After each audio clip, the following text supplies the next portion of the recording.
On attaque. Oui. Madame Benbassa, je vous en prie. Merci, Monsieur le Président. Après de très nombreuses heures passées sur ces bancs à étudier la grande majorité des dispositions de ce texte, nous arrivons finalement à l'amendement qui a causé le plus de controverses dans l'opinion publique et a mis le gouvernement dans l'embarras, et à juste titre, bien sûr. Comment peut-on imaginer que la France, pays des droits de l'homme, puisse renier le plus cher de ses acquis, à savoir la liberté d'expression ? Comment peut-on concevoir que la presse française se retrouve muselée par un État qui ne sait regarder et sanctionner les mauvais comportements de ses propres agents lorsqu'il y a lieu ? La population qui, par ce texte, sera soumise à une surveillance généralisée sera pour sa part interdite de procéder à des captations d'images susceptibles d'identifier des agents de police et de gendarmerie pour dénoncer des actes de violence policière. Il arrive déjà en pratique que les forces de l'ordre s'opposent à ce qu'elles soient filmées ou photographiées en pleine action. Pourtant, une circulaire du ministre de l'Intérieur en date du 23 décembre 2008 précise que cette opposition est contraire au droit. Ce problème, ainsi que l'impunité qui règne parfois dans les rangs des forces de l'ordre, sape la relation de confiance qui devrait exister entre les citoyens et les forces de l'ordre, aurait dû être abordé dans ce texte. Surtout que les infractions contre l'intégrité physique ou psychique des agents sont déjà prévues par le code pénal.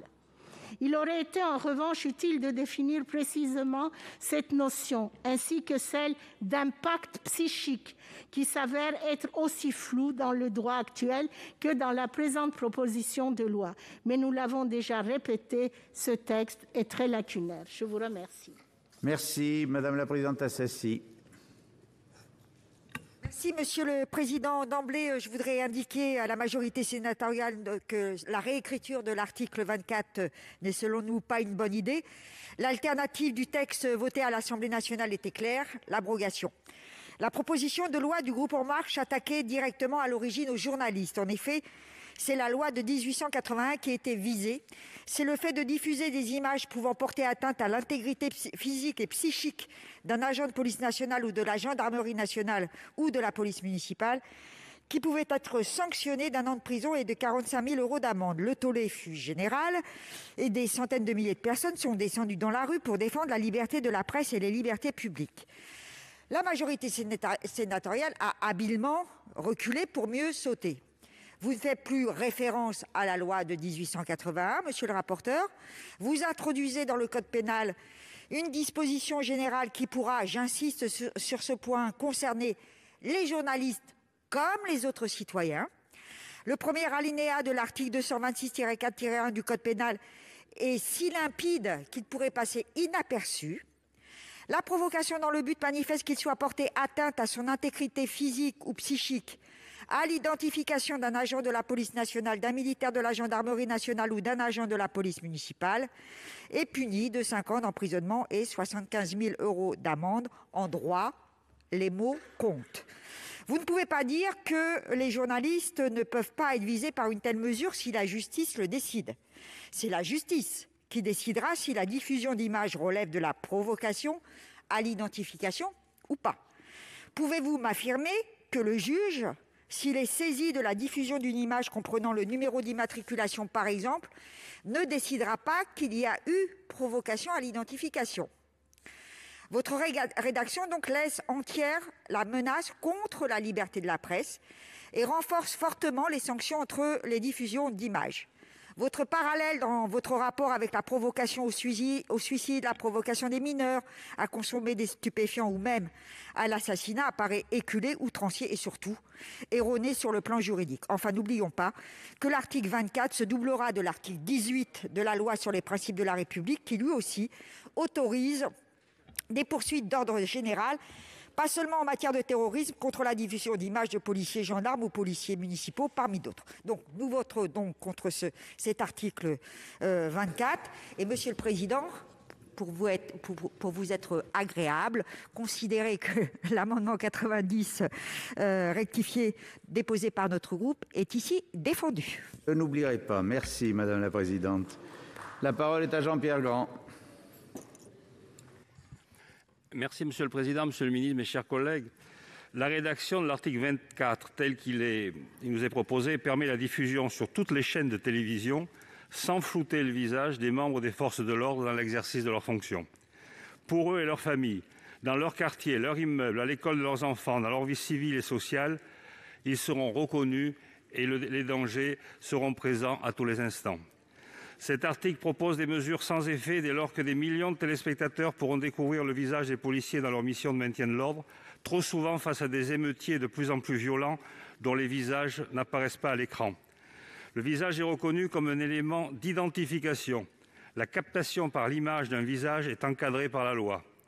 L'article 24 ne définit pas ce qu'est un élément d'identification dès lors qu'il exclut le mot « visage ». Il crée une inégalité devant la loi entre tous les citoyens pour lesquels on ne peut pas diffuser leur visage sans leur accord et les forces de l'ordre pour lesquelles la diffusion est admise par l'article 24. Flouter le visage des forces de l'ordre n'est pas une atteinte, chers collègues, à la démocratie. C'est préserver les fonctionnaires au service de la République. Les journalistes, et je le dis avec force, pourront toujours filmer sans limite les événements et leurs reportages seront naturellement à la disposition de la justice. Ce qui sera flouté, c'est la diffusion. Le floutage n'est réservé donc qu'à la diffusion quand le fonctionnaire reste identifiable. Cette mesure a pour seul but, je dis bien pour seul but, de protéger les forces de l'ordre et leurs familles. Merci. La parole est au président Kanner. Merci, Monsieur le Président, Monsieur le Ministre, Monsieur le rapporteur. Nous y sommes donc à cet article 24 qui attend d'effrayer la chronique.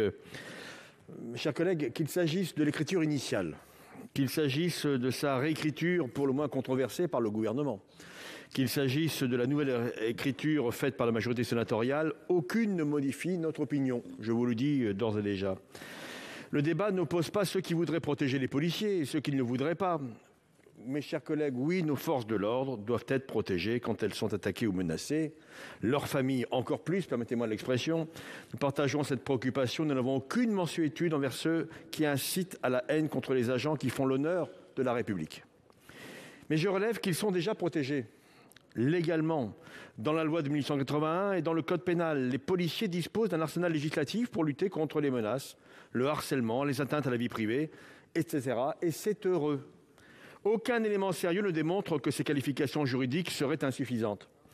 La protection des policiers passe d'abord par l'application sans faillir de ces lois. Il passe aussi par le renforcement du lien de confiance entre la police et la population, et c'est là que le bât blesse. En réalité, ce texte traduit la faiblesse d'un gouvernement qui ne parvient pas à contenir un phénomène alarmant, celui de la multiplication des violences policières.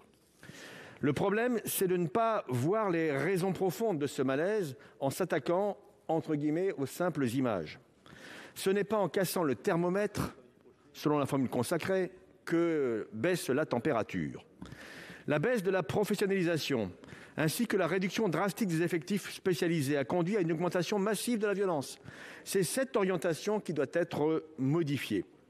2500 blessés chez les Gilets jaunes, 1800 chez les policiers, 122 journalistes blessés ou entravés dans l'exercice de leurs fonctions.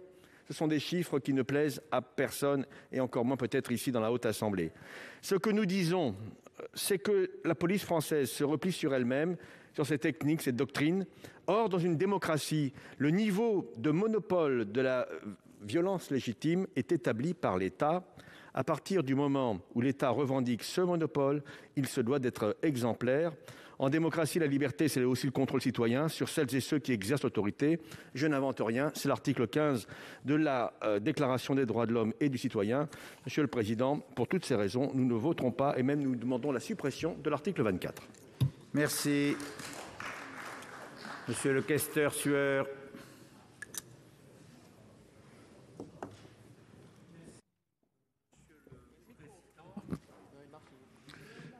Monsieur le ministre, mes chers collègues, la liberté de la presse est un bien tellement précieux que nous devons y veiller comme à la prunelle de nos yeux.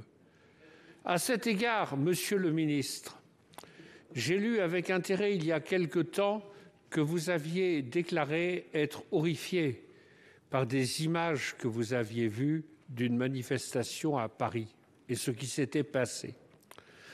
Pour que vous ayez pu voir ces images, Monsieur le ministre, il a fallu que quelqu'un les prenne, qu'il y ait des photographes, des journalistes qui rendent compte de ce qui se passe et de ce qui s'est passé. Donc, nous sommes pour la liberté de la presse totale, intégrale. Il y a une loi de 1881 qui n'a jamais été remise en cause et qui est un bien extrêmement précieux.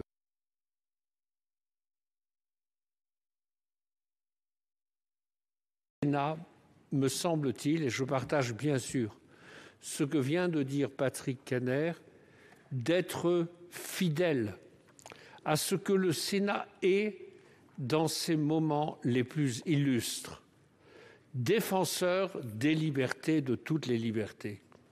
On nous dira, il faut protéger les forces de l'ordre.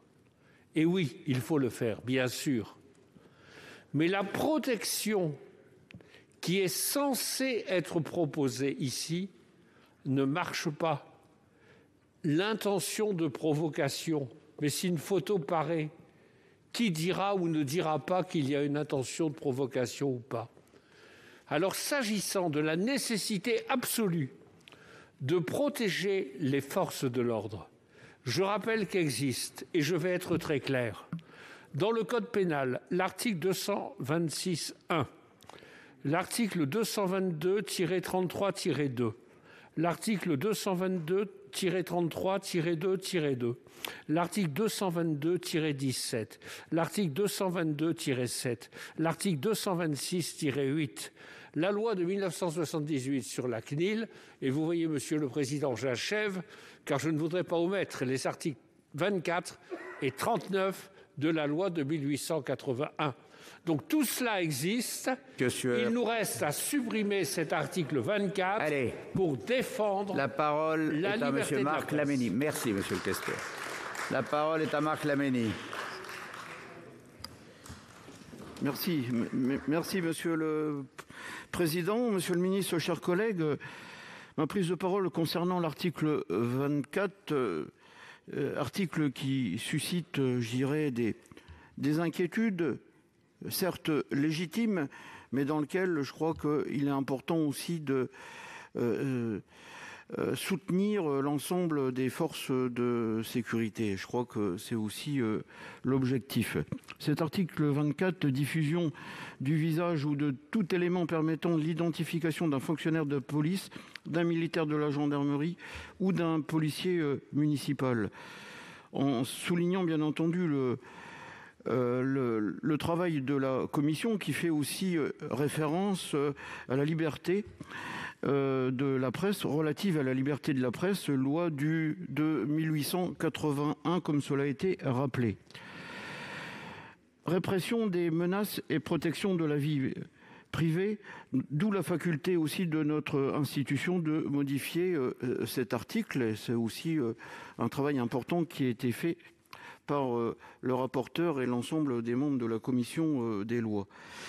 Protection des forces de sécurité, des forces de l'ordre, protéger les membres de leur famille, je crois que ça a été aussi souligné, contre l'identification malveillante par cohésion, avec l'article 18, on l'a évoqué en fin de matinée, l'article 18 du projet de loi confortant le respect des principes de la République. Et donc, dans lequel aussi certains collègues qui avaient déposé des amendements pour ajouter aussi des catégories aussi de personnes qui sont aussi largement souvent en difficulté et injuriées ou des menaces graves. Et sans oublier aussi qu'en seconde partie de cet article 24, référence à la CNIL, au code pénal, et garantir la répression de la constitution de fichiers visant des fonctionnaires et personnes chargées d'un service public dans un but malveillant. Voilà, donc je soutiendrai bien entendu cet article. Merci. La parole est à Monsieur Thomas Dossus. Merci, Monsieur le Président.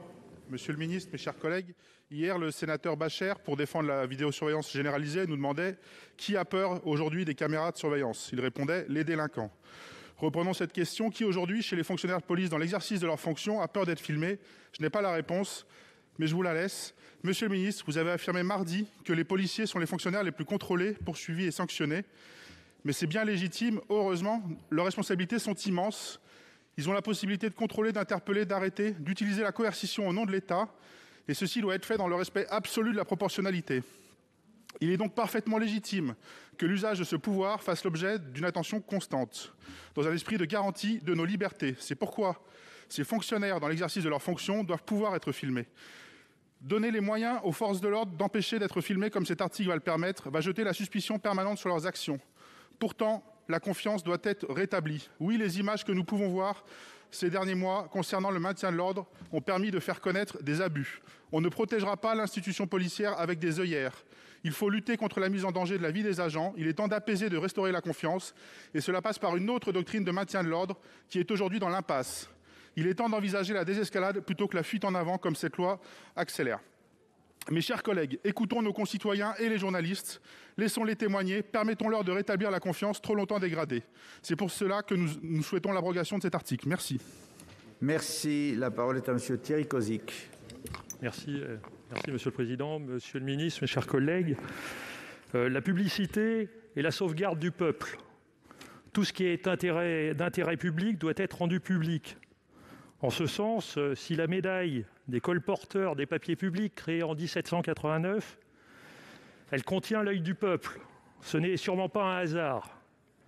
La problématique que pose cet article 24, c'est l'anonymisation des agents publics disposant du monopole de la violence physique légitime, comme se plaisait à le qualifier Max Weber.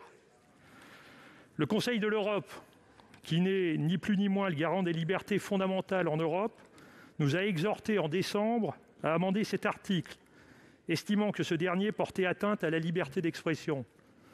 C'est à nous qu'il appartient de veiller à la compatibilité de ce texte avec les normes relatives aux droits de l'homme, auxquelles, je le rappelle, la France est partie.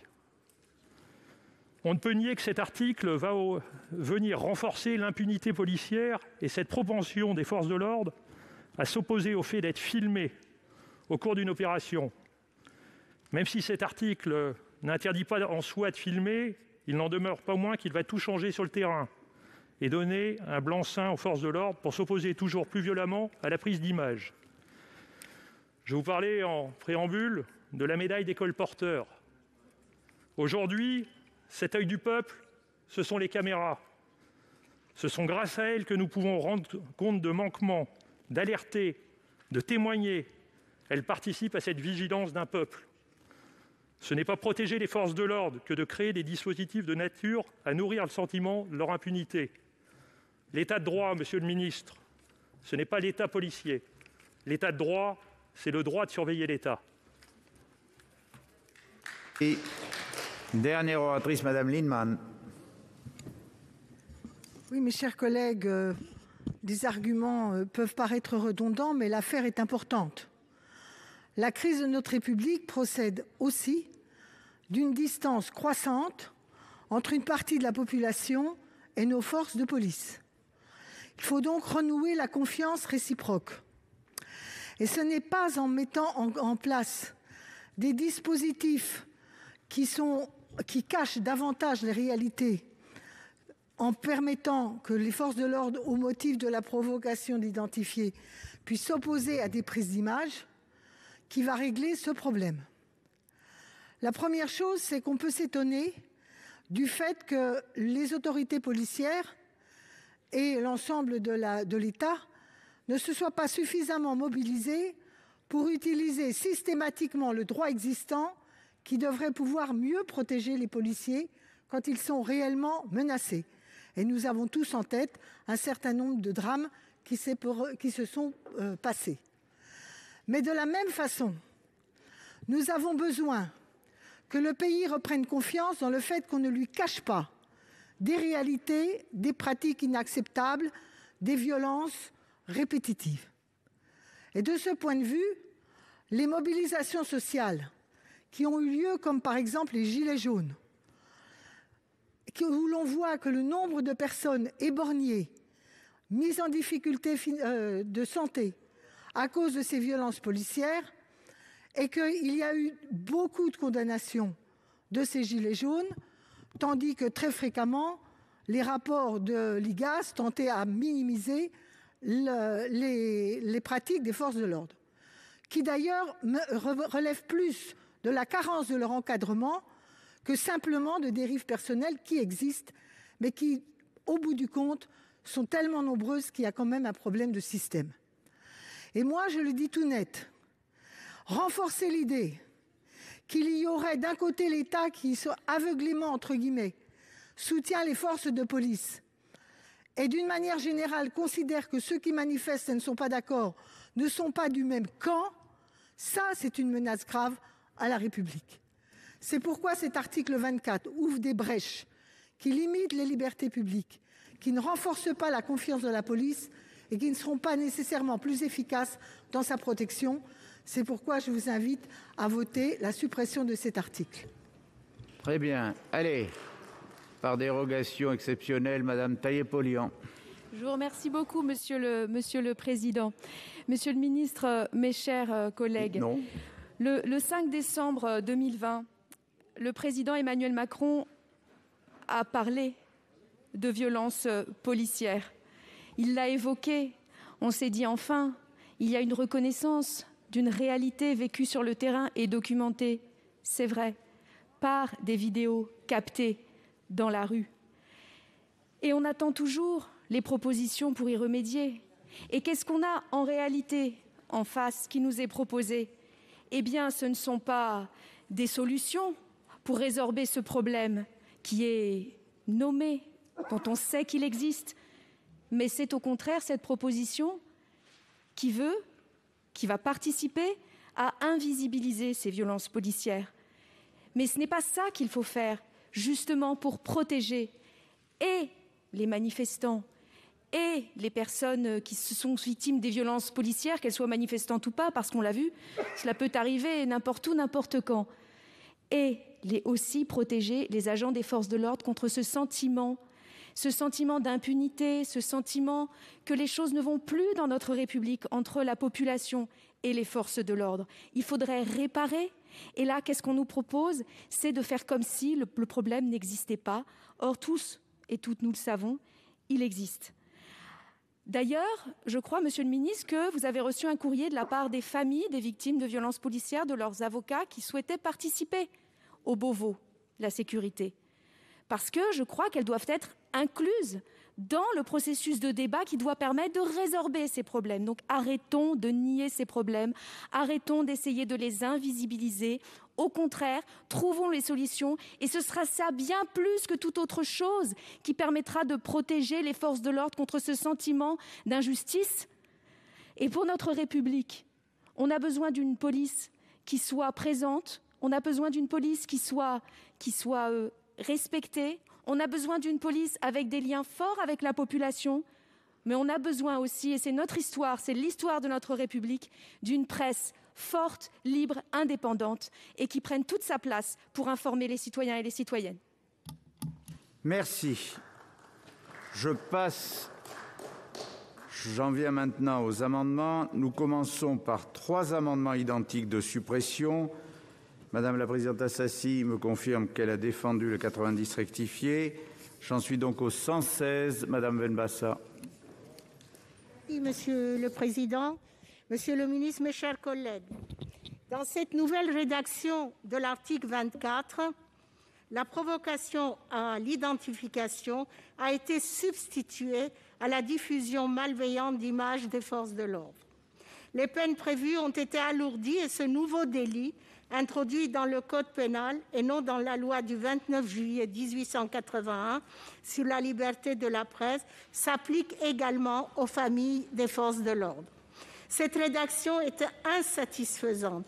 La disposition est définie de manière trop large et elle ouvre la voie à des interprétations arbitraires qui pourraient contribuer à entraver le travail des journalistes.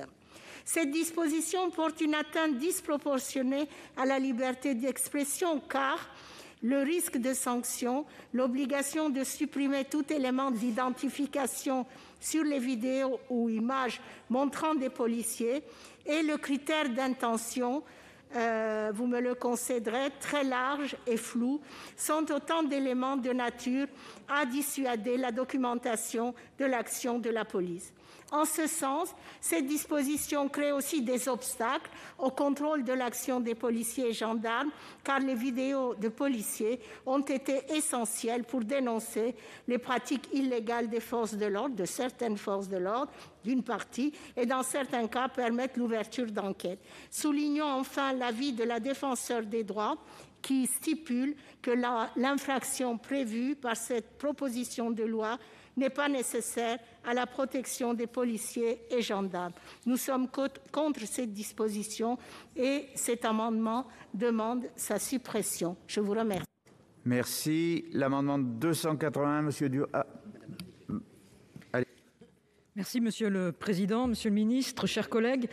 Après le balayage en commission d'un article 24 unanimement jugé attentatoire aux libertés et inapplicable, les rapporteurs du texte ont introduit un amendement de réécriture.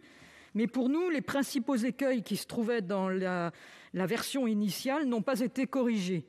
D'abord, du fait de l'imprécision de l'article qui le rend juridiquement fragile et inapplicable, les difficultés liées à la caractérisation de l'intentionnalité n'ont pas été dissipées, le maintien de la mention de but manifeste qu'il soit porté atteinte à l'intégrité physique ou psychique de la victime continue d'octroyer aux forces de l'ordre une marge de manœuvre conséquente et subjective sur leur interprétation de l'intention malveillante. Et si la provocation est pénalement déterminée, la notion d'identification, quant à elle, ne constitue pas en elle-même un fait punissable. Il paraît donc juridiquement dangereux de faire reposer l'élément matériel de ce nouveau délit sur une non-infraction. De plus, en l'état, le texte ne précise pas si c'est uniquement la provocation qui est punie, la provocation à l'identification ayant in fine abouti à l'identification des policiers concernés ou l'ensemble des provocations sans considération de leurs résultats. Au-delà, nous pensons aussi qu'il y a redondance de l'article par rapport à d'autres textes. 2 articles de la loi de 1881, l'article 24 et l'article 39, et puis un certain nombre de dispositions avec le droit pénal existant qui punit le harcèlement moral, le cyberharcèlement, les menaces, les violences volontaires, les atteintes à la représentation, la divulgation de données personnelles. Et enfin, il pose problème avec la conjonction de l'article 18 du projet de loi respect des principes de la République. Et donc, pour toutes ces raisons, nous demandons la suppression de l'article. Merci. Monsieur le rapporteur, avis de la commission sur ces 3 amendements identiques. Monsieur le Président, mes chers collègues, sur un amendement de cette importance, vous comprendrez que je vous fasse une réponse un peu plus longue que d'habitude en remerciant les orateurs. Pour certains d'entre eux, j'ai eu l'impression qu'on me disait la réponse est non, mais au fait, quelle était la question ? Mais au moins, Madame Assassi, je vous remercie parce que vous avez fait un plaidoyer cohérent des raisons pour lesquelles vous n'êtes pas d'accord pour adopter cet article, et je vais essayer de vous expliquer pourquoi, de notre point de vue de la commission des lois, il faut l'adopter. Dans son article, c'était très cohérent ce que vous avez dit, c'est ce que je viens de vous dire. Bon. Pas tous, excusez-moi. Mais je vais citer personne pour ne vexer personne.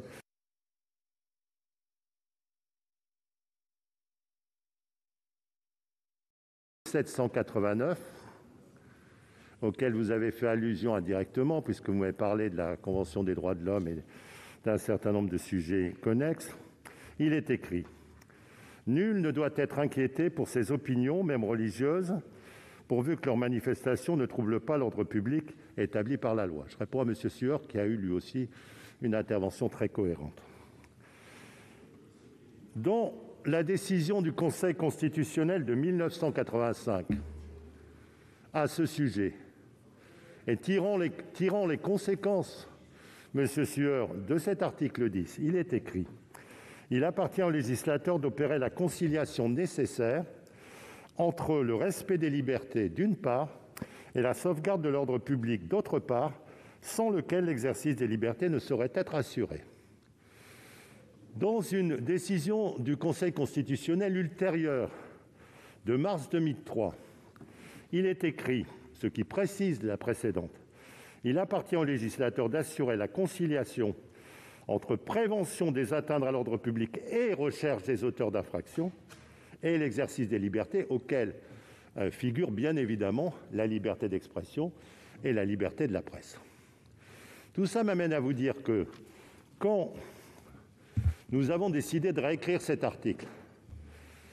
et nous avons reçu de l'Assemblée nationale un texte qui, de notre point de vue, était imparfait, qui portait atteinte, je l'ai dit, je le redis ici, au principe de nécessité et de constitutionnalité, je réponds à Madame de La Gontrie qui a raison là-dessus, et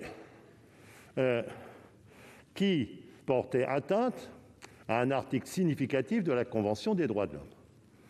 Donc nous ne pouvions pas, bien évidemment, Monsieur Kanner, vous avez raison, nous, sénateurs, porteurs des traditions qui sont les nôtres, accepter cet article tel qu'il était écrit un peu dans la précipitation. Nous ne pouvions pas accepter que l'on rajoute en amendement complémentaire de la part de nos collègues députés qu'il n'était nécessaire qu'il y ait une exigence que la volonté malveillante soit manifeste, ce qui ne veut rien dire, et le fait que ça s'applique sans préjudice du droit d'informer, ce qui n'a aucune portée. Donc, nous ne sommes pas d'accord, nous l'avons exprimé à plusieurs reprises, avec l'article tel qu'il sort de l'Assemblée, mais nous sommes d'accord, Monsieur le ministre, avec l'intention exprimée par les auteurs du texte et réitérée à plusieurs reprises dans les auditions que nous avons faites par le ministre de l'Intérieur, il faut un article spécifique pour préserver l'identification des forces de l'ordre en opération. Nous sommes d'accord avec cette intention, nous sommes ce que nous sommes, nous nous sommes mis au travail pour réécrire l'article. Isabelle, tu prends un petit morceau et nous l'avons fait aussi, avec pour équilibrer. Sur la longueur, si tu veux, ouais. Le souci de sortir de cette opposition délétère entre la protection des forces de sécurité intérieure et la liberté de la presse, et parce que, et là-dessus je vais être d'accord avec plusieurs orateurs, parce que, évidemment, que tel qu'était écrit le texte précédent, le risque d'autocensure des journalistes était évident. Et que même si dans le texte, si nous avions décidé de l'améliorer en repartant du texte de l'Assemblée, on aurait abouti toujours à cette opposition délétère, et donc au risque d'autocensure. Jusque-là, nous sommes, je pense, en phase. Bon. Alors, nous réécrivons que, et je le dis pour Mme Assassi et pour d'autres, qu'il ne sera plus possible de poursuivre un journaliste ou un rédacteur ou quelqu'un sans carte de presse qui filme sur le fondement de la diffusion des images, mais qu'on a un délit qui poursuit les provocations avec une intention dolosive, avec l'intention de nuire, et qui est réprimé. Et nous avons mis, Madame Benbassa, un quantum de peine plus lourd que précédemment. Pourquoi ? Parce que simultanément, l'article 18 de la loi qui protège les principes de la République a mis un article avec un quantum de peine plus lourd, complémentaire, puisqu'il s'adresse à tous les citoyens. Nous nous adressons aux forces de l'ordre en opération, et qu'il fallait harmoniser les quantums de peine. C'est la raison pour laquelle nous avons durci cette peine, pour des raisons évidentes de cohérence entre deux articles qui, c'est vrai, c'est un problème, se discutent presque simultanément. Alors, qu'est-ce que nous faisons ? Le nouvel article, je le redis, se compose de deux parties inscrites dans le code pénal, donc plus dans la loi sur la liberté de la presse. La première partie entend protéger les forces de l'ordre contre la volonté malveillante de l'identifier. Donc je reprends l'exemple. Un journaliste, évidemment, a le droit de filmer ce qu'il veut. Et dans notre conception de la liberté, évidemment qu'il a le droit de diffuser en fonction de sa déontologie ce qu'il estime nécessaire de diffuser. S'il met un numéro d'identification pour dire le policier en question que vous pouvez identifier de telle manière m'a sauvé la vie, je vais lui offrir des chocolats, il n'est pas sous le coup du délit.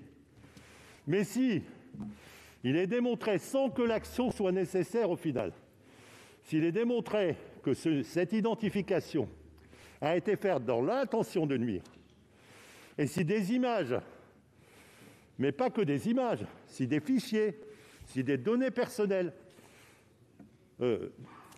données par des journalistes sont reprises par d'autres avec une intention malveillante, là il y a un délit et nous protégeons les forces de l'ordre conformément à l'article 10 de la Déclaration des droits de l'homme et aux interprétations successives du Conseil constitutionnel.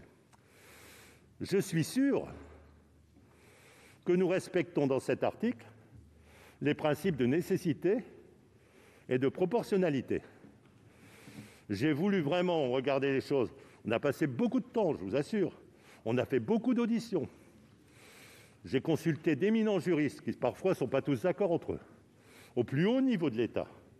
Je suis sûr que ce nouvel article respecte ces deux principes et que c'est évidemment l'essentiel pour le Conseil constitutionnel puisque, à juste titre, le Premier ministre a décidé de saisir le Conseil constitutionnel à l'issue du vote. Et donc, nous avons cette infraction et ensuite nous avons une seconde partie qui est quand même, mes chers collègues, la moindre des choses, qui vise, conformément à l'avis de la CNIL saisi par le président Buffet, remis à la commission des lois, à garantir la répression de la constitution de fichiers visant des fonctionnaires et personnes chargées d'un service public dans un but malveillant, que ce fichier soit des images ou pas. Vous ne trouvez pas le mot « image » dans cet amendement. J'ai d'ailleurs entendu sur certaines chaînes des commentaires de certains qui visiblement n'ont pas lu cet article et qui disent « on sanctionne la diffusion d'images ». Excusez-moi, ce n'est pas ce qui est écrit, ni dans la lettre, ni dans l'esprit. Donc, nous appliquons tout simplement, dans le respect des directives européennes, la loi informatique et liberté, évidemment, avec un quantum de peine correspondant à la nature des personnes concernées. Au total, on a un article simple qui ne se substitue pas, là aussi j'ai consulté d'éminents juristes, à d'autres articles du Code pénal, et évidemment que quand nous avons auditionné le procureur général Molins de la Cour de cassation, il nous a donné un mémorandum, je l'ai dit ce matin, très complet, avec les griefs que l'on pouvait faire à la précédente rédaction et avec ce qu'il fallait attendre dans la nouvelle. Je prétends que nous avons répondu à tous ces griefs et que la nouvelle rédaction est une rédaction juridiquement correcte, équilibrée, respectueuse de la Déclaration des droits de l'homme, raison pour laquelle je donne un avis défavorable aux amendements de suppression et je vous invite à voter cet article. Merci, monsieur le rapporteur. Merci pour les avis suivants de rester à 2 minutes 30 par amendement. La commission prend la parole quand elle le souhaite, mais le temps de parole est quand même limité à 2,30 par avis par amendement. C'est sûrement, mais c'est même essentiel, monsieur le rapporteur. C'est essentiel, mais le temps et le règlement est le même pour tout le monde. Monsieur le ministre, avis du gouvernement. Ouf. Monsieur le ministre. Merci, monsieur le président. Merci, monsieur le président. Je ne rentrerai pas sur les attendus de l'article 24. J'en suis expliqué à la tribune de votre Assemblée lors de la discussion générale, puisque le président de la République a souhaité confier au Parlement le soin de réécrire, le Sénat comme l'Assemblée, cet article 24 en gardant ses buts qui sont nobles. Et je veux dire au président Kanner que si je peux interroger sur... Non, il aurait pu constater, monsieur le président, sur le fait qu'on aurait pu déposer un amendement gouvernemental, ainsi bien sûr soumis à l'avis des parlementaires, mais qui aurait créé ainsi législation. Je l'entends bien. Tout d'abord, répondre au président Kanner que c'est une réplique que j'entends souvent de dire « mais ça existe déjà plusieurs... » Monsieur le Président Kanner, je me suis posé évidemment cette question. Je ne sais pas si des incriminations pénales permettent de condamner. Ce que je constate, c'est que sur les faits que j'ai eu à connaître comme ministre de l'Intérieur, quand je dis que j'ai eu à connaître, que mes prédécesseurs m'ont laissé, y compris d'ailleurs du gouvernement précédent dont vous faisiez partie, il n'y a jamais eu de condamnation pour des divulgations d'identité de policiers ou de gendarmes dans leur vie personnelle, dans leur vie privée, même des collections de photos avec leurs noms, leurs prénoms, leurs adresses, y compris dans notre région d'ailleurs. Je pense aux policiers qui sont à Calais et qui ont encore aujourd'hui, au moment où nous parlons, sur un site internet désormais logé à l'étranger, la liste de leurs photos avec leurs noms, leurs prénoms, leurs adresses. C'est rarement pour leur apporter des chocolats à Noël, j'imagine, surtout lorsqu'on voit les commentaires qui entourent ces sites internet. Donc je me suis posé la même question que vous. Je n'en tire pas la conclusion que la justice ne fait pas son travail. J'en conclus que l'incrimination pénale est mal rédigée par le gouvernement et le législateur. Le deuxième point que je voudrais évoquer, c'était qu'il n'est évidemment nul moment dans l'esprit du gouvernement que d'interdire aux journalistes la possibilité de filmer, de diffuser des images. Ce n'est pas du tout l'objet. D'ailleurs, personne ne viendrait à penser qu'il existe des journalistes qui les aient ou qui n'aient pas la carte de presse, parce que, monsieur le rapporteur, l'une des questions est quand même celle-ci. Vous avez vous-même dit carte de presse, mais je crois que les syndicats de journalistes, ou certains syndicats de journalistes, évoqueraient avec vous le fait que n'est pas journaliste celui qui a une carte de presse, mais est journaliste celui qui se dit journaliste. Donc, évidemment, c'est un sujet de qualification. Je me permets de vous reprendre très légèrement, mais je passe là-dessus. Puisque personne ne viendrait à penser que le journaliste, lorsqu'il filme et diffuse des images, ce n'est pas pour attenter à la vie physique ou à la vie psychique des policiers ou des gendarmes. Puisque même journaliste, on est quand même soumis, comme tout citoyen, comme les policiers et les gendarmes d'ailleurs, au code pénal et à la protection des individus, en tout cas à leur non mise en danger. Donc ce n'est ni pour empêcher les journalistes de faire leur travail, ni pour faire de la loi bavarde où il y aurait des incriminations pénales qui existeraient et qui permettraient la condamnation. Ceci étant dit, et sans revenir sur le fond, le Sénat décidera évidemment souverainement, la CMP et l'Assemblée également, puisque les buts, j'en remercie le Sénat d'y réfléchir à ce point, sont nobles.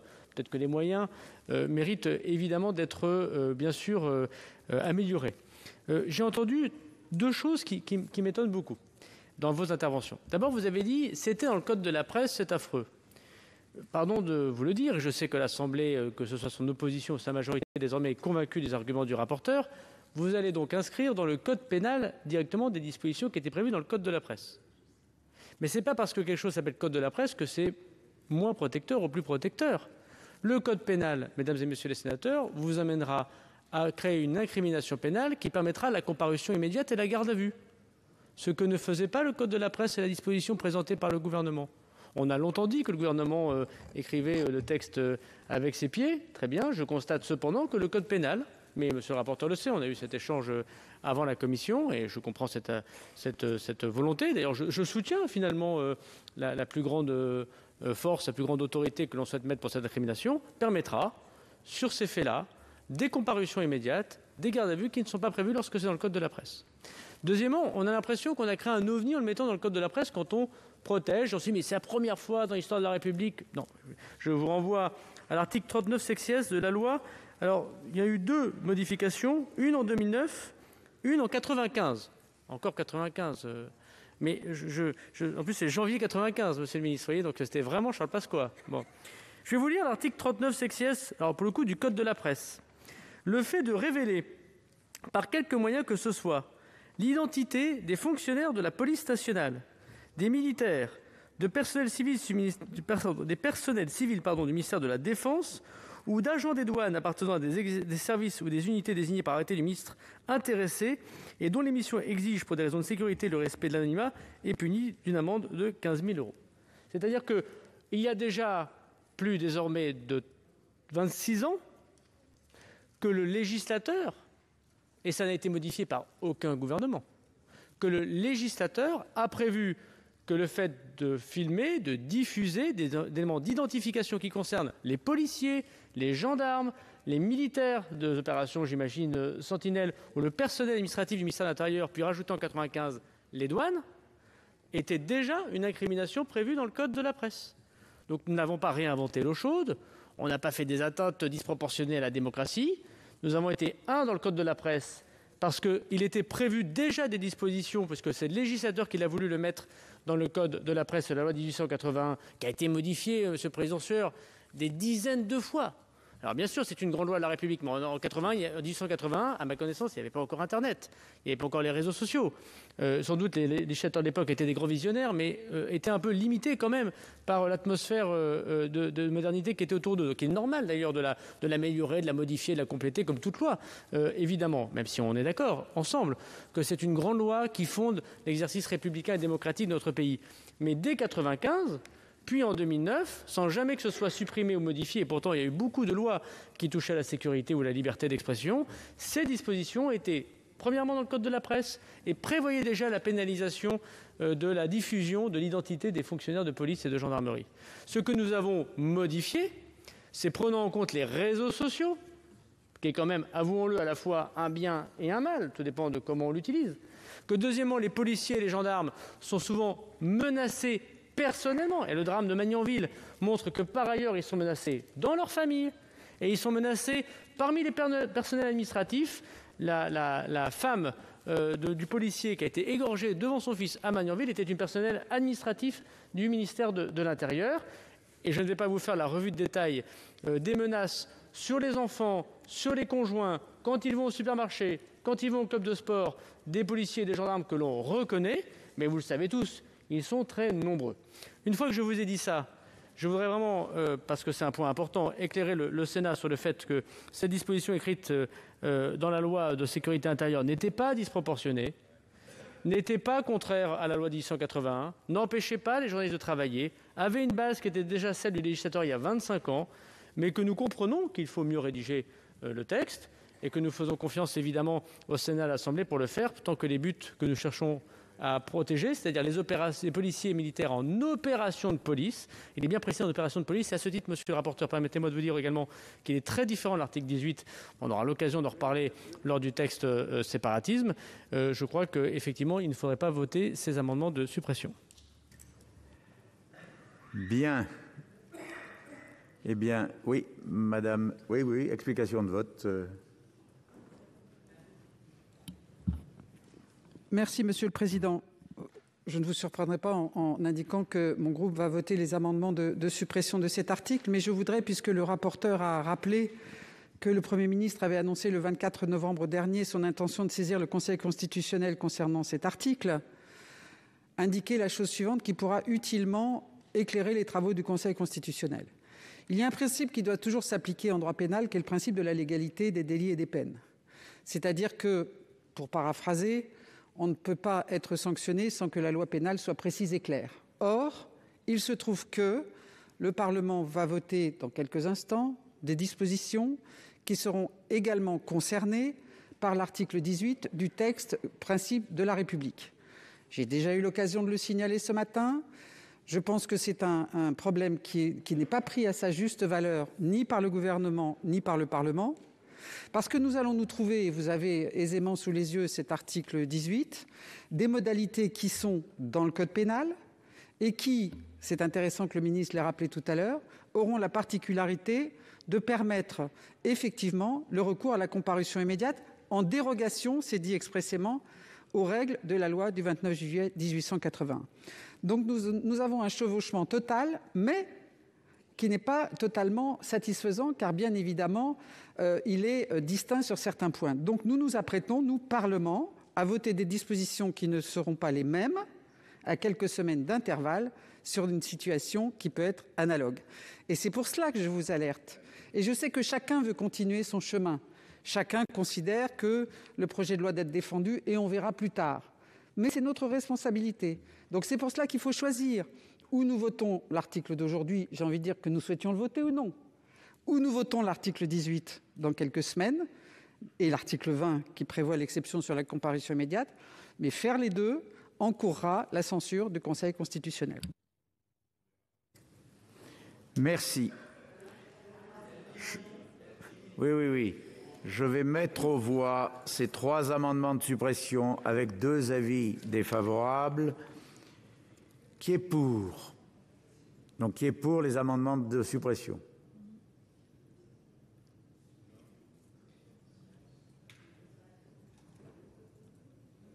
Qui est contre? Ils sont rejetés. Deux amendements de rédaction globale. Le 230, Madame la Présidente. Pardon, Madame Cukierman. Oui, merci, Monsieur le Président, Monsieur le Ministre, mes chers collègues. Il s'agit effectivement d'un amendement de réécriture, d'ailleurs de réécriture qui a été travaillé avec le syndicat national des journalistes, puisque Monsieur le rapporteur, je vous ai entendu et donc vous ne répéterez certainement pas les mêmes propos parce que vous venez déjà en anticipant d'y répondre. Cependant, et même si nous soulignons la réécriture qui a été faite ici par la commission des lois, il nous semble qu'il demeure quand même quelques incertitudes, notamment sur la première partie de cet article, puisque finalement on renvoie à la justice la responsabilité de mise en œuvre de ce dispositif. Je n'y reviens pas non plus, cela a été dit, sur la possibilité qui l'eût mieux valu mettre en miroir avec finalement l'article 18 de la loi séparatiste dont nous discuterons dans 15 jours. Et donc il semble que la nécessaire intelligibilité de la loi aurait mérité en tout cas de clarifier notre débat entre ces deux textes. Et puis enfin rappeler également bien évidemment que aujourd'hui et peut-être de plus en plus, alors certains usurpe le titre de journaliste, mais il y a quand même des journalistes, de vraies personnes qui travaillent avec ces méthodes-là et qui sont des journalistes qui ne possèdent pas de carte de presse et qui donc ne se retrouvent pas dans le dispositif tel que rédigé par la commission des lois. Je vous remercie. Merci, Monsieur Grand. L'amendement 8. Oui, merci Monsieur le Président. Bon, je suis largement intervenu tout à l'heure, mais si je dépose, et ça je le dis à la majorité sénatoriale, si j'ai déposé cet amendement qui n'est nullement attentatoire à la démocratie et à la liberté de la presse, c'est parce que j'ai considéré que l'article 23, qui prévoit d'interdire la diffusion dans le seul cas d'intention malveillante, semble d'une application très difficile, car soumise à une appréciation subjective et interprétative. Donc je préfère quelque chose de plus carré. Moi, je suis quand même très étonné, mes chers collègues, de tout ce que je viens d'entendre depuis 48 heures. Parce que le dogmatisme est vraiment au rendez-vous de ce débat. Police municipale, armement, police, les drones, les moyens modernes, tous les moyens modernes, tout ça, c'est rejeté. Et là, aujourd'hui, mais on n'a pas, nous, à être sur la défensive. On nous accuse de quoi? On nous accuse, si j'ai bien compris, on nous accuse d'atteindre aux libertés, à la démocratie, aux droits de l'homme. Mais attendez, je vous demande un peu de mémoire.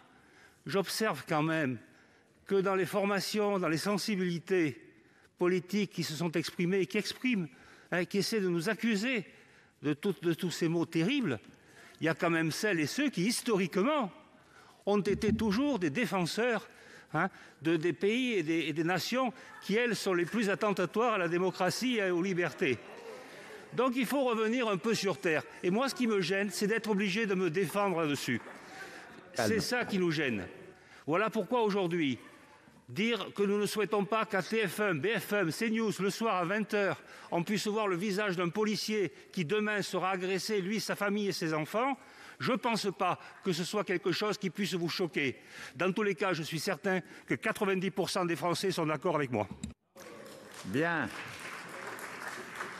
Avis de la commission, monsieur le rapporteur, sur ces deux amendements. Alors, deux précisions par rapport à ce qu'a dit Madame la Présidente Assassi. D'une part, ce n'est pas vous qui êtes ainsi. Pardon, excusez-moi, Madame Cukierman, excusez-moi. C'est quand même une voix synchro. Bon. D'une part, sur l'article 18, bien sûr, ça ne nous a pas échappé, sauf que les personnes concernées ne sont pas les mêmes. Le ministre l'a dit, policiers en opération, là, dans l'article 18, ce sont tous les citoyens. D'autre part, les incriminations ne sont pas les mêmes. Et en troisième lieu, vous verrez qu'au moment où le débat arrivera ici, nous proposerons un article qui assoira la complémentarité complète entre les deux articles. Bon. Alors, par contre, je ne sais pas si je me suis mal exprimé, Mais je redis que l'article tel qu'il est écrit, qui est pesé au trébuchet, n'interdit évidemment pas de filmer pour un journaliste. Il n'interdit pas de diffuser, mais ça vaut pour les journalistes comme des personnes qui n'ont pas la carte de presse. C'est le même régime, ils peuvent filmer et diffuser. La question, c'est quand ils le font avec une identification, avec une intention dolosive, comme j'ai dit tout à l'heure.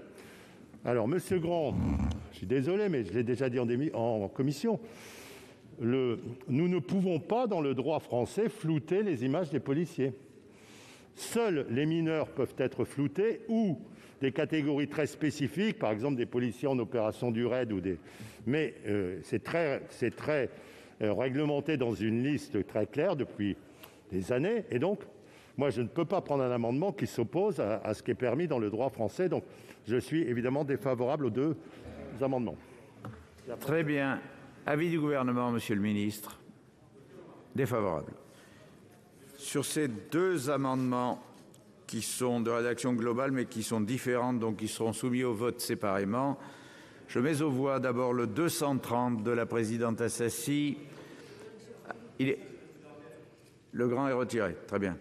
Donc le 230, lui, n'est pas retiré. Je le mets aux voix avec deux avis négatifs. Qui est pour? Qui est pour? Bon.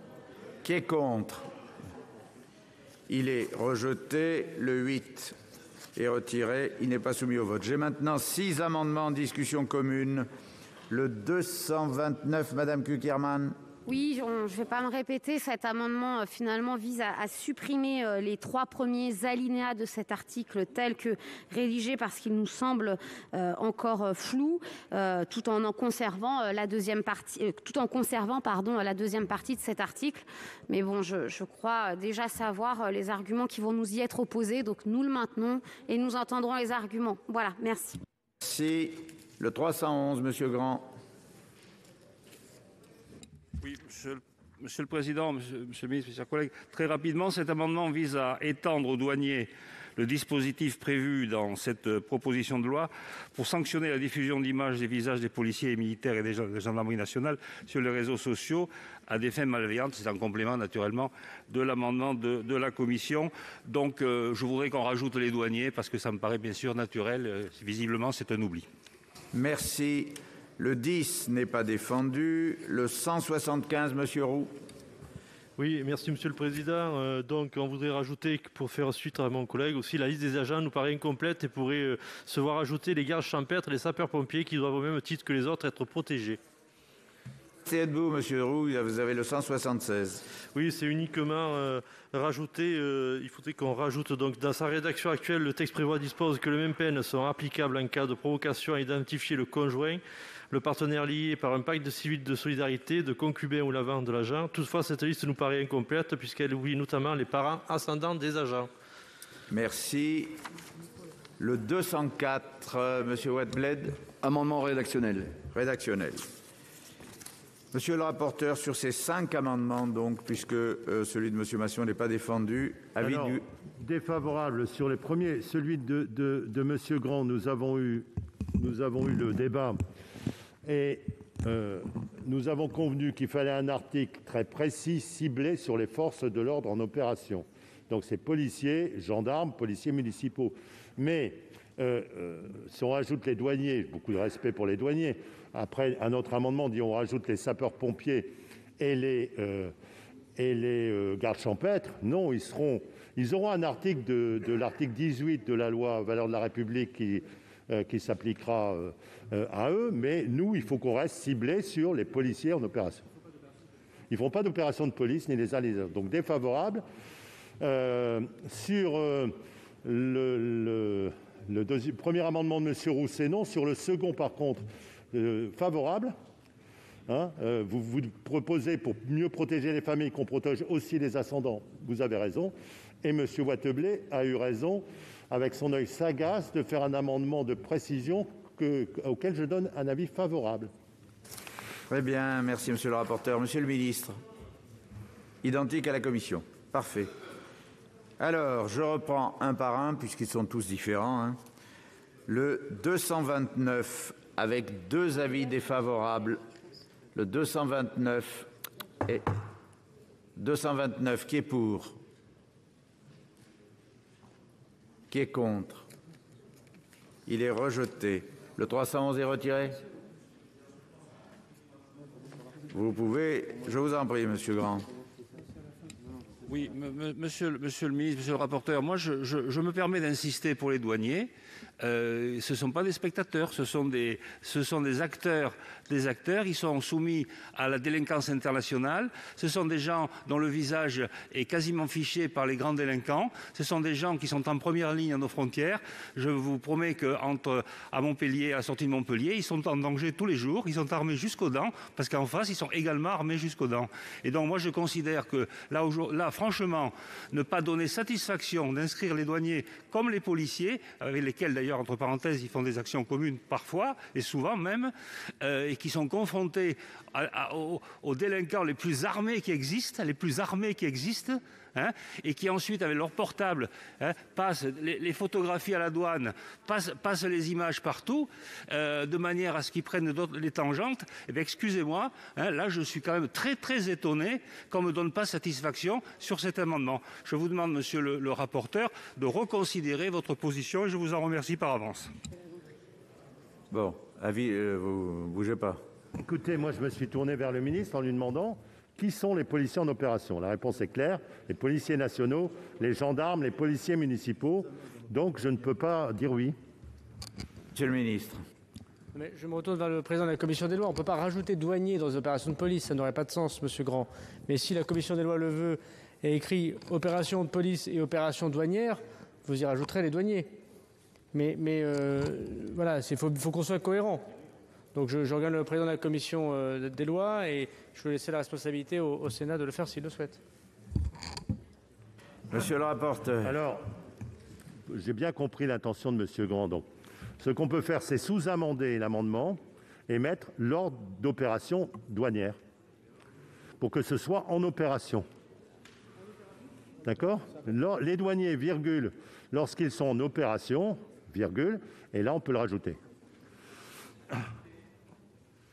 Attendez, là, on n'a pas de rédaction claire. Là, vous pouvez pas faire un sous-amendement comme ça entre deux machins. Donnez-nous un texte définitif et clair. Attendez, alors explication de vote. De toute façon, Marie-Pierre de la Gontrie, et comme ça, on réécrit. D'un agent des douanes, alors. Monsieur Grand est très cohérent. Il faut dans ce cas, soit vous faites référence, on a eu ce débat avant le déjeuner, aux personnes dépositaires de l'autorité publique. Et dans ce cas-là, on a une catégorie identifiée. Et au fond, c'est ce que souligne monsieur Grand. Comment faire le départ à l'intérieur d'une catégorie pour considérer ceux à l'égard desquels ce serait plus grave, ce serait moins grave, etc. etc. On est dans une espèce de catalogue.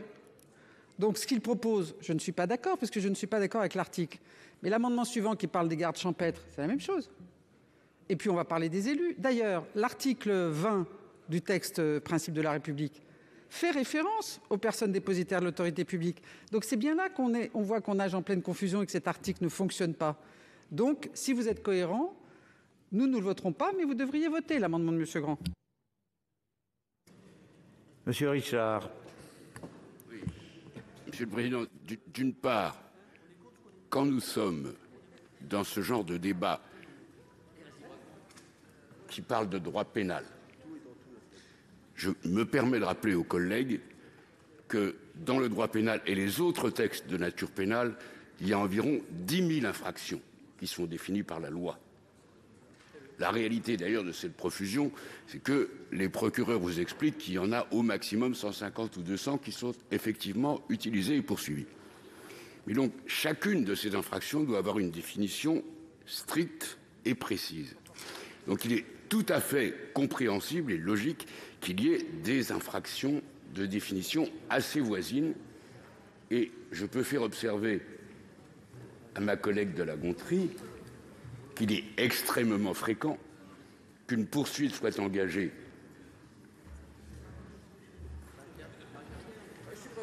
il est extrêmement fréquent qu'une poursuite soit engagée pour plusieurs motifs différents, pour plusieurs infractions différentes. Tout le monde sait ça. Donc, nous allons adopter une disposition qui porte sur des policiers ou des gendarmes dans une situation exposée, dans une situation de danger. Je pense que Jean-Pierre Grand a raison et que dans certaines circonstances, dans certains types de services, des douaniers peuvent être aussi exposés à des dangers. C'est comme ça qu'il faut compléter. Nous devons, et le rapporteur est en train de le faire, ajouter cette circonstance. Il est clair que, au moment du travail en CMP, il faudra caractériser les conditions de service de douane qui comportent ce danger de manière à ne pas, si j'ose dire, arroser trop large. Bien. Alors, non, attendez, une seconde. Monsieur Grand, est-ce que vous acceptez d'abord de sous-amender, enfin, un sous-amendement qui serait d'un agent des douanes lorsqu'il est en opération? Ça ne veut rien dire. Monsieur le Président, oui, tout à fait. Ça me paraît, ça me paraît logique et voilà, je suis tout à fait d'accord avec mon collègue Richard et je suis d'accord avec le bon sens. Bon, avis de la commission. Alors, si c'est un amendement sous-amendé, un amendement rectifié par Monsieur Grand, donc d'un agent des douanes lorsqu'il est en opération, vous êtes favorable? Avis du gouvernement favorable.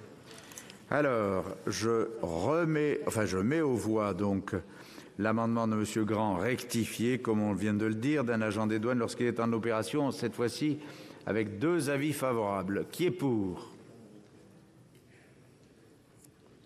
Qui est contre? Il est adopté. Sur le 175 rectifié, cette fois-ci avec deux avis défavorables. Qui est pour?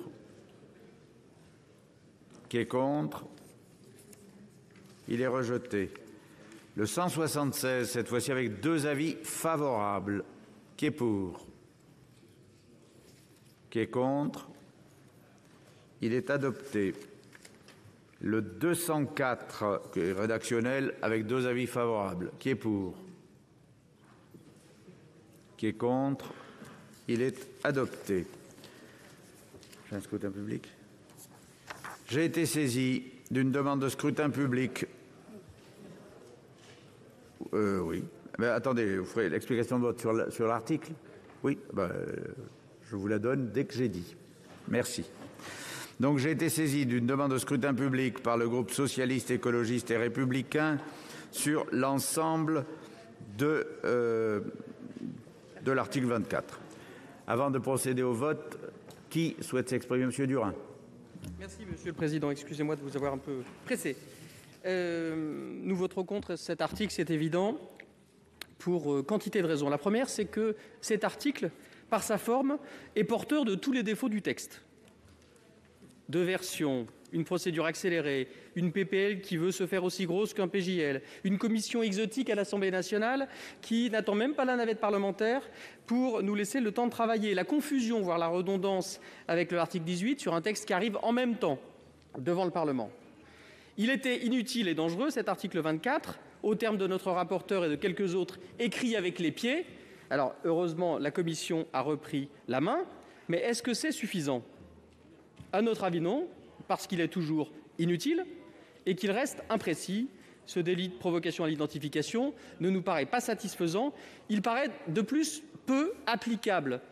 On nous a dit, regardez Magnanville, et on voit bien que l'effectivité opérationnelle de cet article, malheureusement, n'aurait pas empêché un certain nombre de drames. Donc, aller prétexter qu'on peut empêcher des drames alors que ce n'est pas le cas est dangereux.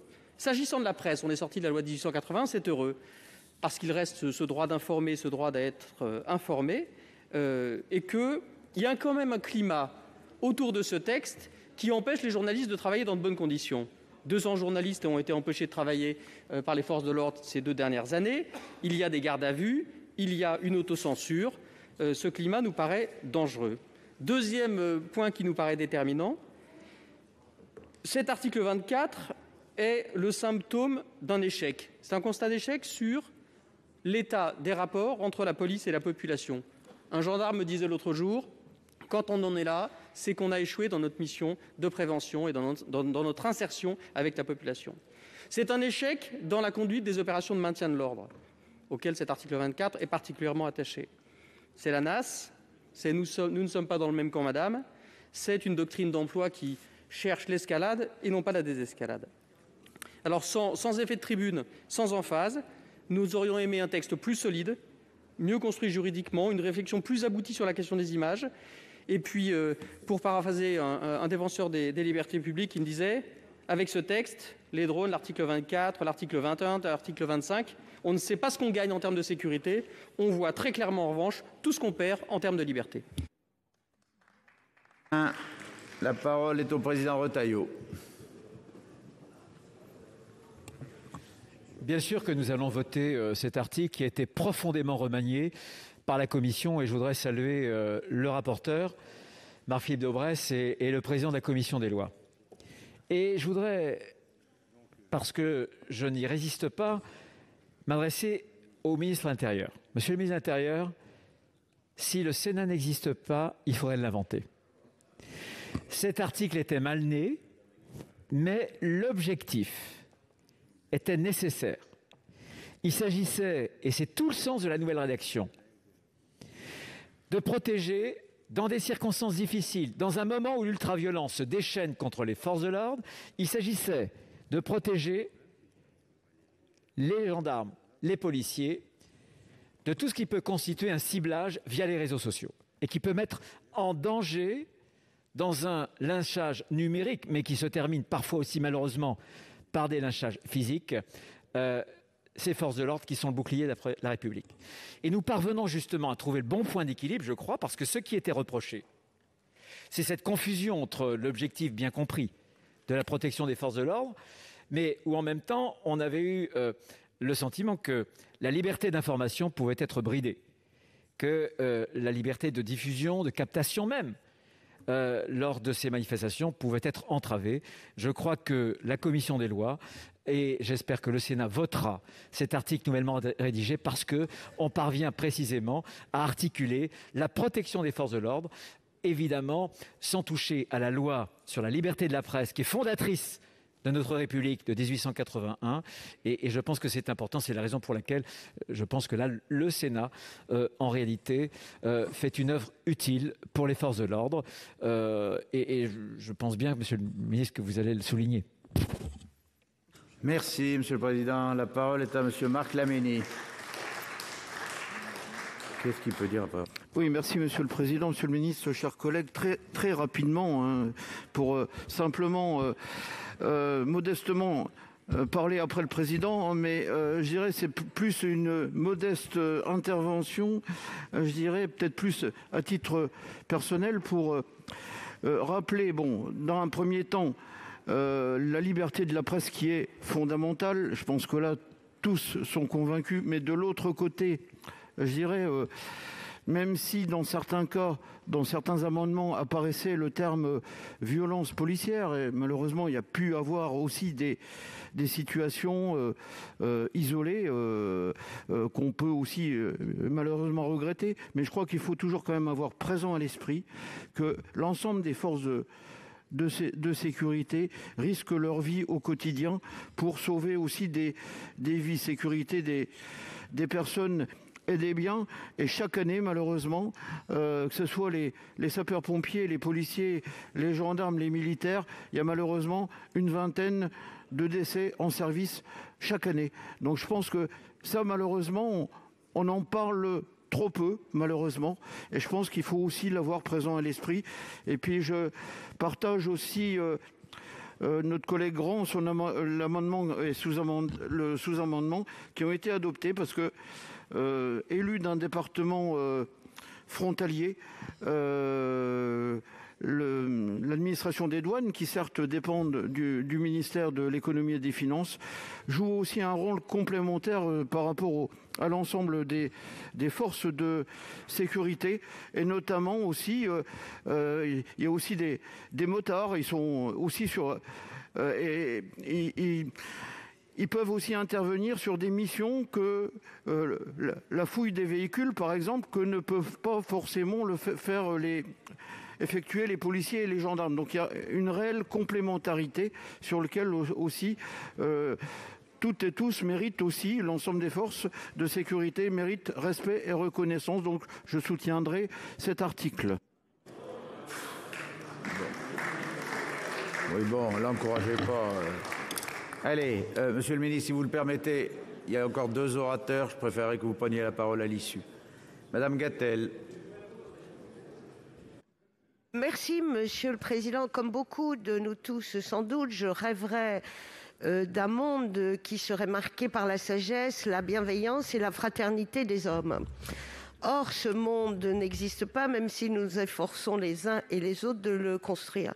Moi, je souhaiterais rappeler d'où vient cet article et je crois qu'il faut que nous osions nommer les choses et parler de la violence et du détournement qui est fait régulièrement dans des manifestations de la liberté et de l'instrumentalisation qui est faite pour d'autres objectifs que celui de l'expression de point de vue. Et je ne peux m'empêcher, comme nous tous ici, de penser aux hommes et aux femmes qui ont été victimes de l'usage d'images totalement détournées à des fins extrêmement malveillantes. Cet article, effectivement, a peut-être eu quelques erreurs de conception, quelques erreurs de naissance. Mais en tout cas, moi, je salue le travail qui a été fait par les rapporteurs, Marc-Philippe Daubresse et Loïc Hervé, pour essayer de trouver une solution qui soit extrêmement respectueuse de la liberté de la presse. Et le Sénat est le garant des libertés. Et je crois que vous avez su trouver cet équilibre de sécurité et de protection et de liberté de la presse. Et je vous félicite de votre créativité juridique extrêmement argumentée. Et monsieur le ministre, je sais, parce que vous nous l'avez dit en commission, que vous accompagnerez avec bienveillance et avec sagesse, c'est ainsi que vous l'avez dit, cette proposition. Donc le groupe centriste votera cet article en exprimant à nouveau sa gratitude au rapporteur. Merci. La parole est au questeur Sueur.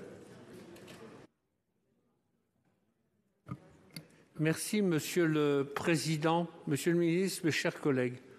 Monsieur le Président Retailleau, j'ai été très étonné par l'espèce de mièvrerie avec laquelle, ça n'est pas habituel chez vous, vous vantiez le point d'équilibre qui serait atteint.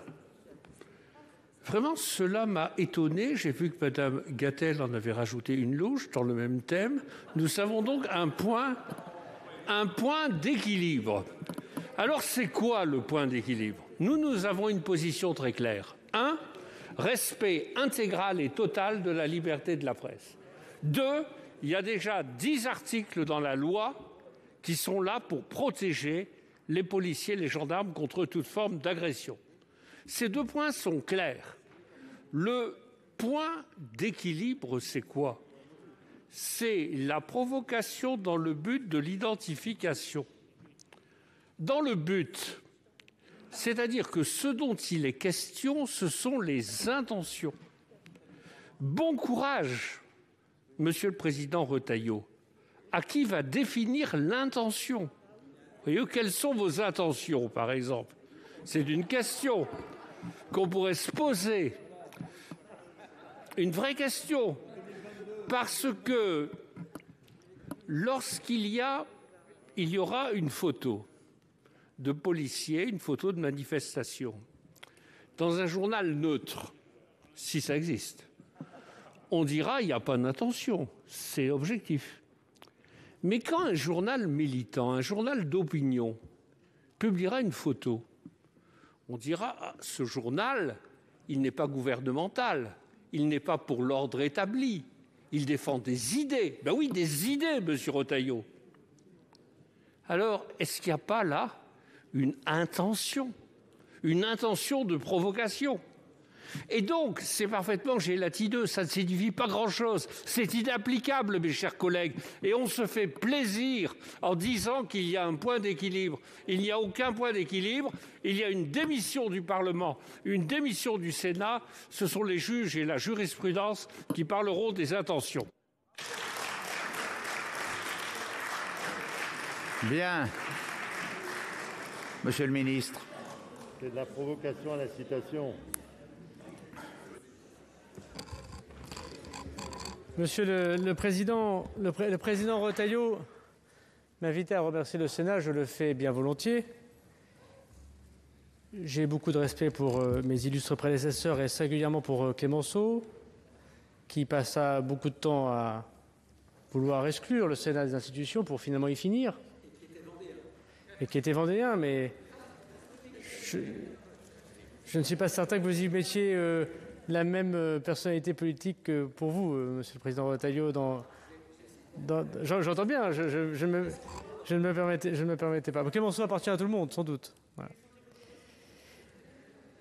Mais en même temps, on les a déjà. Mais en même temps... Seule la parole. Merci, Monsieur le Président. Mais en même temps, je le fais bien volontiers, Monsieur le Président Retailleau. Et moi, je suis personnellement très attaché au bicamérisme. Et je n'ai pas voulu tout à l'heure reprendre, parce que, M. Durain, nous avons eu des échanges aigres-doux ce matin, évoquant qu'on disait n'importe quoi. Quand vous avez dit procédure simplifiée dans votre déclaration tout à l'heure, vous aviez vous-même fait, si je peux me permettre, une inexactitude, puisque, au contraire, le fait même que ces échanges entre deux assemblées existent et que le gouvernement par nature n'est pas seul la rédaction et le monopole de la rédaction des lois et que la CMP décide sans le gouvernement par ailleurs est une bonne chose pour les textes de la République. Donc je le fais bien volontiers. Le deuxième point que je voudrais évoquer, c'est que nous avons manifestement un désaccord, mais c'est un désaccord d'opinion et c'est bien légitime en démocratie, sur cet article 24 ou en tout cas ses buts. J'ai trop entendu violence policière pour répondre parce que j'ai déjà eu l'occasion de dire que pour moi cet oxymore n'existait pas, mais on aura l'occasion d'en reparler. Et j'ai, par contre, un énervement quotidien lorsque j'entends divorce entre la police et la population. Mesdames et messieurs les élus, et je m'inclus dans cette prononciation, si nous avions les taux d'affection de la population qu'a la police nationale et la gendarmerie, je crois que nous serions tous des élus comblés. Je crois que le divorce est plus grand entre les institutions, notamment, mais bien sûr, c'est vrai, le modèle démocratique, gouvernemental et la population, qu'entre la police et la population. Les policiers, les gendarmes sont les enfants du peuple. C'est les soldats de l'an 2. Ce sont les enfants des classes populaires et moyennes de France qui s'engagent. C'est rarement les patrons du 440, j'ai déjà eu l'occasion de dire qu'on envoie des gardiens de la paix aux écoles de police. C'est rarement le cas. C'est les enfants du peuple et ils font partie de la population. Que la police soit la police de l'État et la police de la nation et pas la police du gouvernement, c'est effectivement quelque chose auquel il faut que nous fassions tous collectivement attention. C'est une certitude. Mais personne ne peut nier que s'il y a violence, elle est avant tout contre les forces de l'ordre. Dans toutes les manifestations des Gilets jaunes, je dis bien volontiers que je n'étais pas mise à l'intérieur à l'époque. Il n'y a pas eu, alors qu'elles étaient extrêmement violentes, extrêmement spontanées, sans aucun accompagnement de service d'ordre. On ne va pas refaire le débat d'hier, mais enfin, c'est comme une vérité. Dans des villes de province qui n'avaient jamais connu tous les samedis pendant 1 an les violences que nous avons vues contre les biens, contre les personnes, et je ne mets pas en cause la colère qui a pu faire naître chez nos concitoyens ce sujet, c'est un autre débat. Mais enfin, ces manifestations existaient, elles étaient extrêmement violentes. On a demandé à des policiers dont ce n'était pas le métier, de faire du maintien de l'ordre. Et peut-être que c'était bien le problème. Enfin, c'est ce qui s'est passé. Et qu'est-ce qui se passe? Il n'y a pas eu un décès de la part des forces de l'ordre dans ces manifestations d'une extrême violence pendant 1 an et demi. Par contre, mesdames et messieurs les sénateurs, il y a eu 3200 blessés chez les policiers, chez les gendarmes. Pas eu un mort chez les manifestants. Et quand il y a eu, moi, vous savez, ma lecture préférée n'est pas celle du journal Le Monde. Mais j'ai regardé cet après-midi, comme mon métier me l'oblige, les journaux. Et j'y ai vu une interview de la défenseure des droits. Vous ne l'avez pas citée depuis ce matin, c'est dommage, pourtant, depuis... Non, l'interview de Madame la défenseure des droits dans Le Monde d'aujourd'hui, c'était quand même quelque chose qui devrait quand même vous interpeller, puisque depuis 10 heures, elle est en ligne, et puis elle est imprimée désormais, je le sais, dans beaucoup de vos casiers. Madame la défenseure des droits elle-même évoque que le schéma de maintien de l'ordre que le gouvernement a proposé, a mis en place, est un large progrès pour les manifestations. Donc, non mais c'est Madame la défenseure des droits qui le dit. Quand on chante la vérité, on ne la chante pas à moitié, disait un chanteur que le Parti communiste aimait bien. Donc, s'il vous plaît, citons tout complètement. Moi, je veux dire à quel point cet article 24 est important et qu'il n'y a aucune antinomie entre l'amour de la liberté, et singulièrement la liberté de la presse, et l'amour des forces de l'ordre, de la protection des forces de l'ordre, parce que là où nous avons sans doute une divergence d'opinion, qui n'a pas toujours été celle, je le dis, et je le dis d'un point de vue extérieur, mais quand même respectueux, j'espère que ce ne sera pas vu comme une offense, toujours pensée par celle du Parti socialiste. J'ai cité Manuel Valls, j'ai cité Bernard Cazeneuve. Je crois qu'il y avait, à l'époque, des gens qui osaient dire quand même qu'il n'y avait pas d'incompatibilité entre l'amour des forces de l'ordre et leur protection, leur profonde, nécessaire protection, et la liberté. Parce que d'un certain ordre et d'une certaine police naît la liberté. Et donc je suis très heureux, Monsieur le Président Retailleau, en effet, que le Sénat ait suivi le gouvernement dans sa volonté de protéger les forces de l'ordre. Et c'est une excellente chose. Les violences, si elles existent, en premier lieu, elles ont lieu contre les hommes et les femmes de la République qui font leur travail. Bien, je vous rappelle que j'ai été saisi d'une demande de scrutin public par le groupe socialiste, écologiste et républicain sur l'article 24. Il va être procédé au scrutin public dans les conditions fixées par l'article 56 du règlement. Le scrutin est ouvert. Nous suivons en ce moment même sur l'antenne de Public Sénat et en direct l'examen de la proposition de loi de sécurité globale et du fameux article 24 dont vous venez de suivre pendant 1h30 l'examen des amendements, avec une mobilisation assez forte, on l'a entendu, des groupes de gauche, des socialistes, des écologistes ou encore des communistes qui ont déposé par exemple des amendements de suppression de l'article. Alors ces amendements de suppression n'ont pas été adoptés. On a vu ensuite l'examen de différents amendements pour retoucher cet article 24.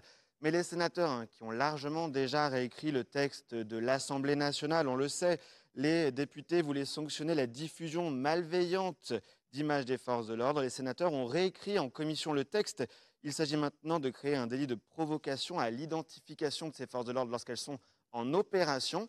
Et c'est donc cette version du texte sur laquelle vont voter tout de suite les sénateurs. C'est un scrutin public. Ça signifie qu'à l'inverse des amendements qu'on a pu déjà examiner depuis 14h30 à main levée, on va voter avec des cartes de vote, ce qui signifie qu'avec la délégation de vote, on va pouvoir savoir ce que chacun dans l'hémicycle, chaque sénateur a voté sur le texte. Donc les présidents de groupe ont rassemblé comme ça les opinions, les votes de tous les sénateurs de leur groupe. Ils vont pouvoir de façon numérique l'entrée dans la machine de vote qui se trouve dans l'hémicycle et on va pouvoir avoir sur l'écran qui est disposé sur les côtés de l'hémicycle le détail par groupe politique, mais le détail par chaque sénateur aussi avec son siège du vote sur l'article 24 dans sa nouvelle écriture avec les amendements. Par exemple, on a vu cet amendement de Jean-Pierre Grand qui inclut les douaniers, par exemple, ce qui n'était pas prévu dans la copie de la commission. Il a réussi à faire changer d'avis Marc-Philippe Daubresse, le rapporteur LR. Et donc, les douaniers sont maintenant inclus dans la protection de cet article 24. Et donc, le scrutin est en cours au moment où je vous parle. Dès que Roger Carucci aura les... Voilà, on va pouvoir écouter du coup le vote tout de suite.